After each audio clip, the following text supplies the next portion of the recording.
Hi, John. Nice to see you again. Marilena, it's always wonderful to see you for the next conversations around appetizers for success that are designed to explore the barriers and challenges that many leaders in both corporate, government, and religious organizations are facing these days. Yes, and there are many. So let's introduce ourselves, John, to the people that is the first time to see us. So I'll get started. Marilena Beuses. I'm an executive coach and leadership consultant based in South Florida. And my name is John Arnold. I'm also an executive coach and consultant based in South Florida. And today's topic is we're going to explore unscheduled disruptions, much like COVID-19, and the impact they have on organizational cultures. And Marilena, if I may, I wanted to read this article from Inc. magazine that talks about that. It was published in May. Every founder and leader's assumptions, strategic plans, and visions for their company's futures have been profoundly changed by COVID-19. As the virus lingers, its economic impact will affect corporate culture for years. How will things change, and by how much? What must leaders do to best adapt now and in the months and years to come? Prior to the onset of COVID-19, with the US economy at near capacity employment, a healthy corporate culture was increasingly viewed by boards and C-suites as essential to a company's ability to grow. Today, new norms and habits have been forged during this crisis. It's too early to tell what the mid and long-term changes to organizational culture will be, but to be sure, the way organizations work will never be the same. With little to no negotiation between employers and employees when COVID-19 hit, employee safety took priority over productivity in many cases, and friction began to build around significant consequences for brands, customer experiences, and long-term company reputations. So today we'll explore, based on the experience we've had over these last number of years, the impact of not just what COVID-19 is having on company cultures, but based on our experience, what leaders are telling us about how it's impacting company cultures. Well, that's a mouthful. So we need to unwrap that for our audience, John. I think for a business, the telling factor in crisis prevention is how strong their corporate culture is. So let me explain this to you. I'm working with a big pharmaceutical, and recently I was coaching one of their leaders in Latin America, and she presented the case to me as I don't know what to do. Everybody's working remotely. All of a sudden, an employee of hers hears over the grapevine that another employee is so depressed that is mentioning committing suicide. Ooh.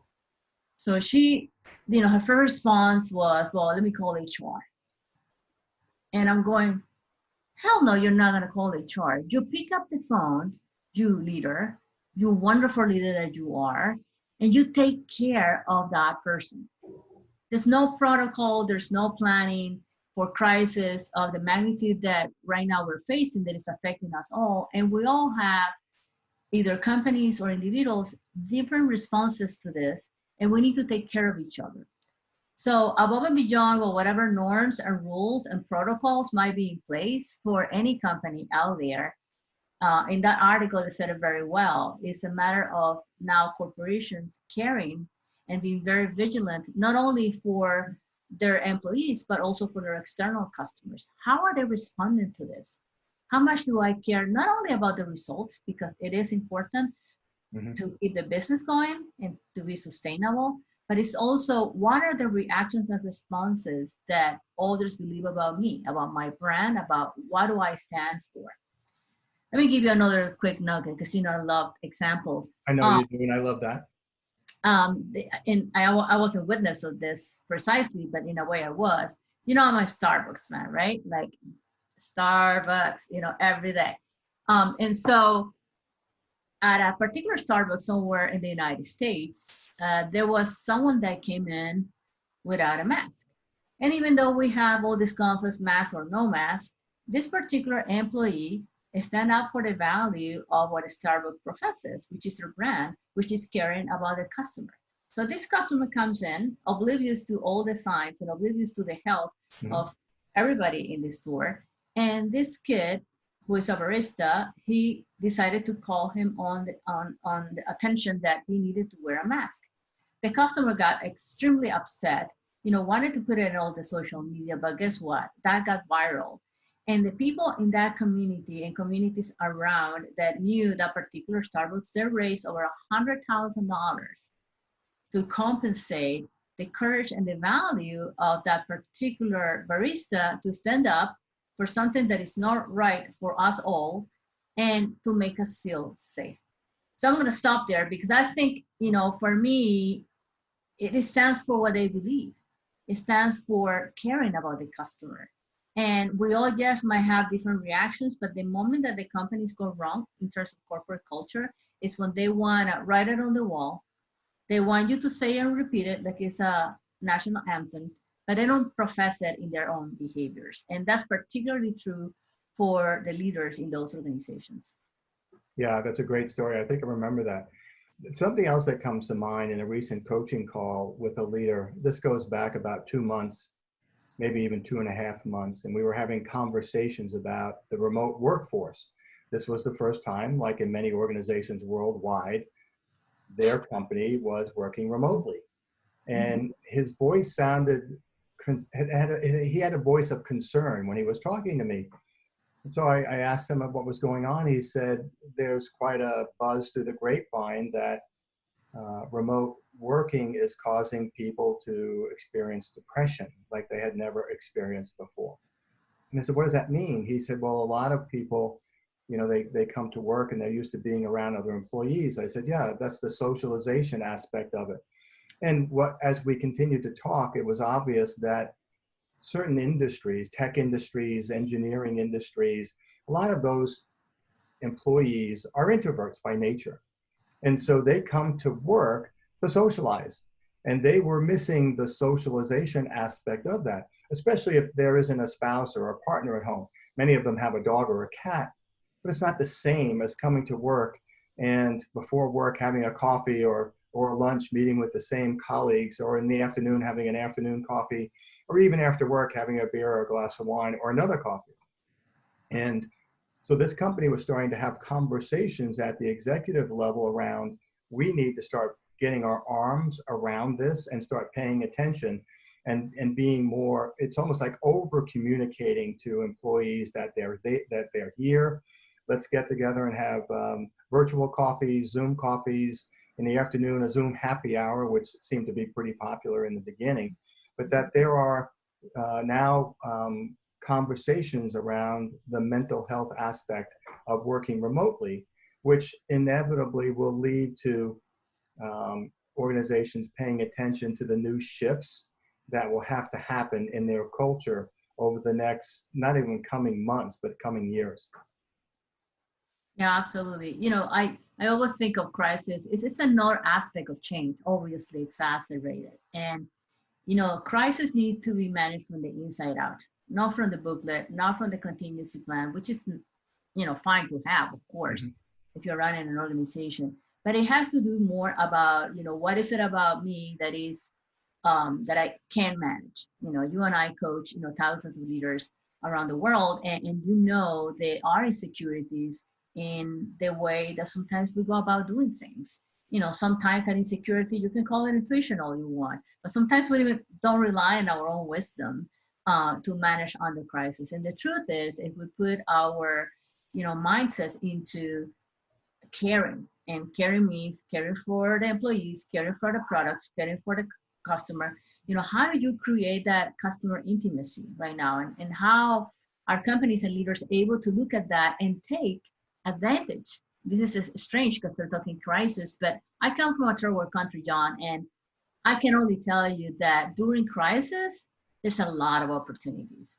It's what I call fishing in the murky waters. I think you heard about this one before. Yes, we're going against the current like the salmon do in order to survive.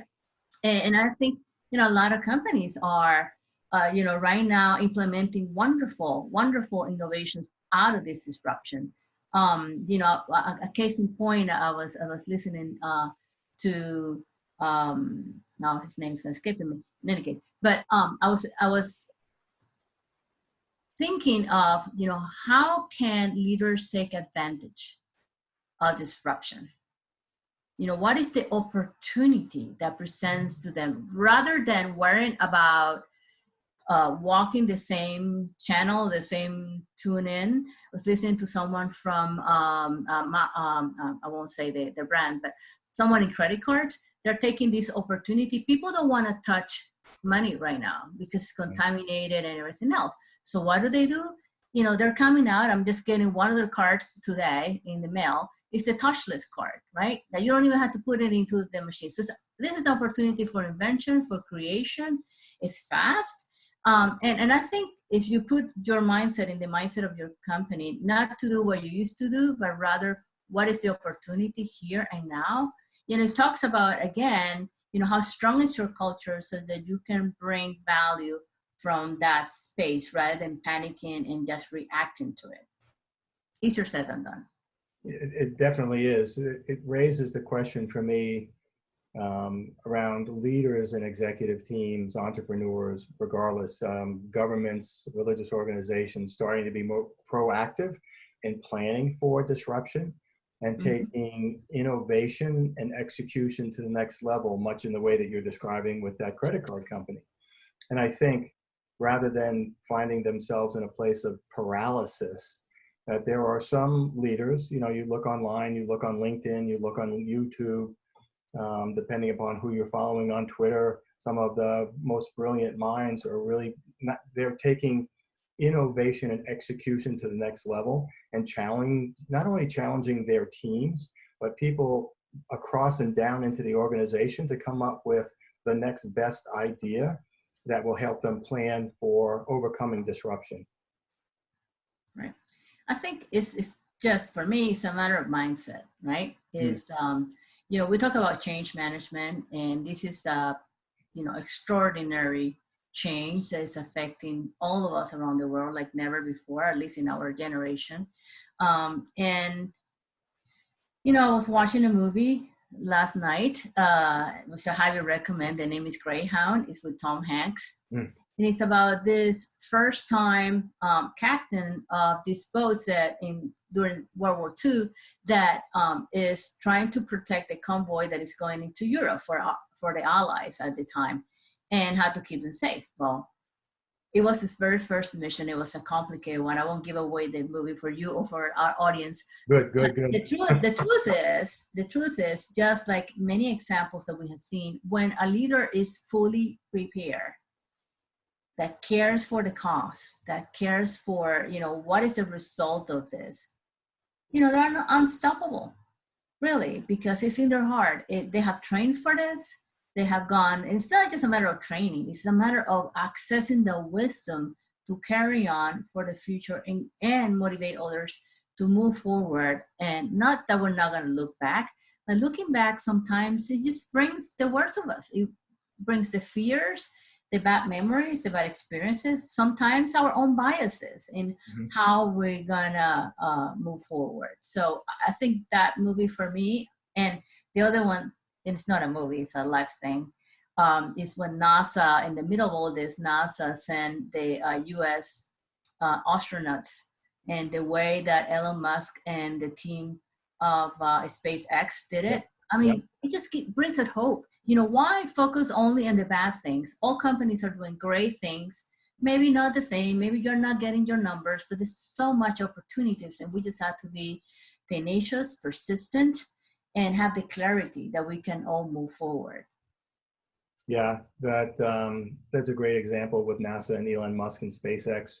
You know, here's someone who can be somewhat controversial, who said, yeah, we're going to launch a rocket and we're going to land it on a platform in the middle of the ocean.